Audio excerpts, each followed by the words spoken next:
Grendel's mother. Although one monster has died, another still lives. From her lair in a cold and murky lake, where she had been brooding over her loss, Grendel's mother emerges bent on revenge. So she reached Heorot, where the Danes slept as though already dead. Her visit ended their good fortune, reversed the bright vein of their luck. No female, no matter how fierce, could have come with a man's strength, fought with the power and courage men fight with, smashing their shiny swords, their bloody hammered forged blades onto boar-headed helmets, slashing and stabbing with the sharpest of points.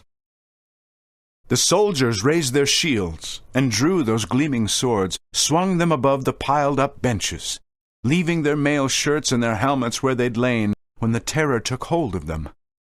To save her life, she moved still faster, took a single victim and fled from the hall, running to the moors discovered, but her supper assured, sheltered in her dripping claws.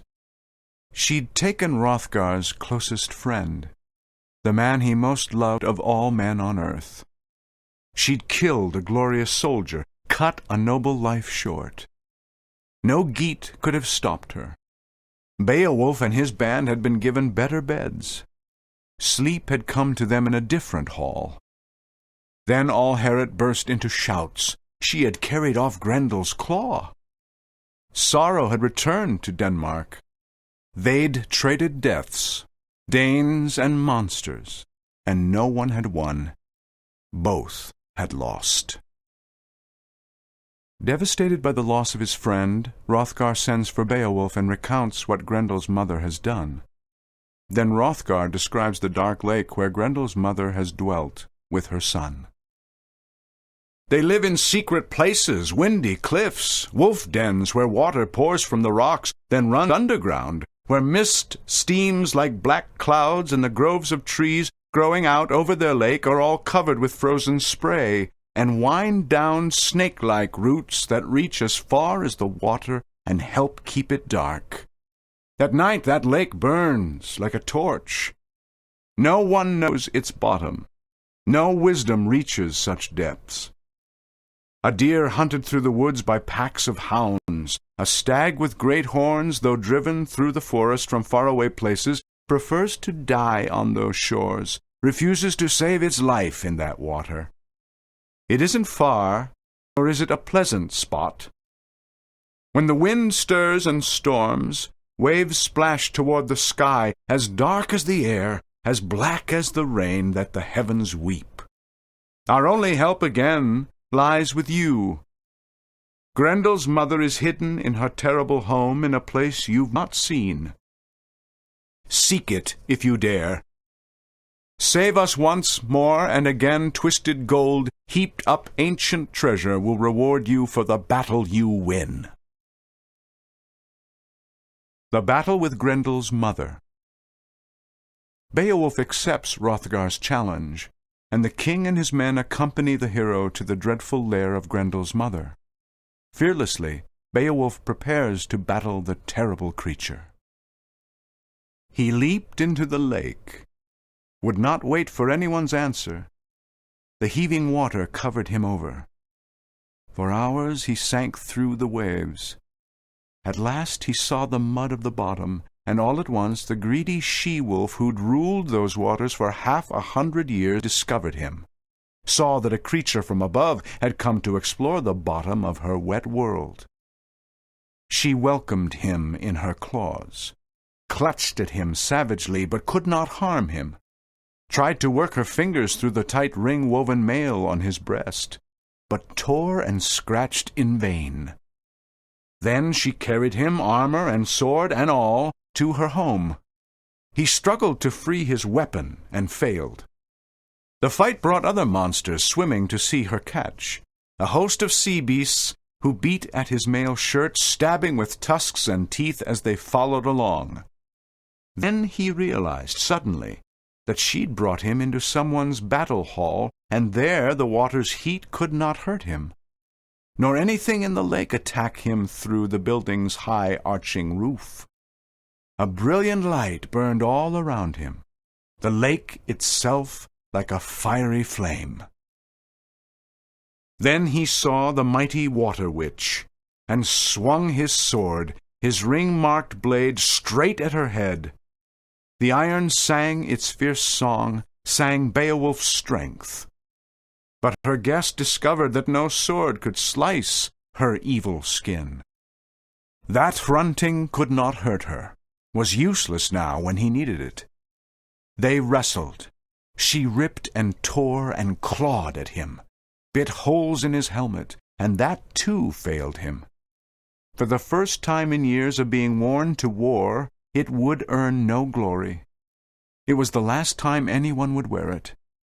But Beowulf longed only for fame, leaped back into battle. He tossed his sword aside, angry. The steel-edged blade lay where he dropped it. If weapons were useless, he'd use his hands, the strength in his fingers. So fame comes to the men who mean to win it and care about nothing else.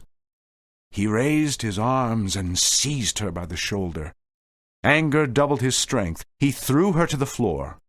She fell, Grendel's fierce mother, and the Geats' proud prince was ready to leap on her. But she rose at once and repaid him with her clutching claws, wildly tearing at him. He was weary. That best and strongest of soldiers, his feet stumbled, and in an instant she had him down, held helpless. Squatting with her weight on his stomach, she drew a dagger brown with dried blood and prepared to avenge her only son. But he was stretched on his back, and her stabbing blade was blunted by the woven mail shirt he wore on his chest. The hammered links held. The point could not touch him. He'd have traveled to the bottom of the earth, Edgethow's son, and died there, if that shining woven metal had not helped. And holy God who sent him victory gave judgment for truth and right. Ruler of the heavens, once Beowulf was back on his feet and fighting. Then he saw, hanging on the wall, a heavy sword, hammered by giants, strong and blessed with their magic, the best of all weapons, but so massive that no ordinary man could lift its carved and decorated length. He drew it from its scabbard, broke the chain on its hilt, and then, savage, now angry and desperate, lifted it high over his head and struck with all the strength he had left, caught her in the neck and cut it through, broke bones and all.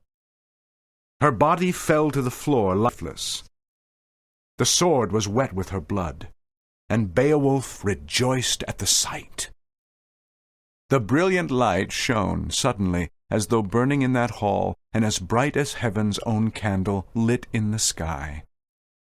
He looked at her home, then following along the wall went walking, his hands tight on the sword, his heart still angry. He was hunting another dead monster, and took his weapon with him, for final revenge against Grendel's vicious attacks, his nighttime raids over and over, coming to Heorot when Hrothgar's men slept, killing them in their beds, eating some on the spot, 15 or more, and running to his loathsome moor, with another such sickening meal waiting in his pouch. But Beowulf repaid him for those visits, found him lying dead in his corner, armless, exactly as that fierce fighter had sent him out from Heorot, then struck off his head with a single swift blow. The body jerked for the last time, then lay still. The wise old warriors who surrounded Hrothgar, like him staring into the monster's lake, saw the waves surging and blood spurting through. They spoke about Beowulf, all the greybeards, whispered together and said that hope was gone, that the hero had lost fame and his life at once, and would never return to the living, come back as triumphant as he had left. Almost all agreed that Grendel's mighty mother, the she-wolf, had killed him. The sun slid over past noon, went further down. The Danes gave up, left the lake, and went home, Hrothgar with them. The Geats stayed, sat sadly watching, imagining they saw their lord, but not believing they would ever see him again. Then the sword, melted, blood-soaked, dripping down like water, disappearing like ice when the world's eternal Lord loosens invisible fetters and unwinds icicles and frost as only he can, he who rules time and seasons, he who is truly God. The monster's hall was full of rich treasures, but all that Beowulf took was Grendel's head and the hilt of the giant's jeweled sword. The rest of that ring-marked blade had dissolved in Grendel's steaming blood, boiling even after his death.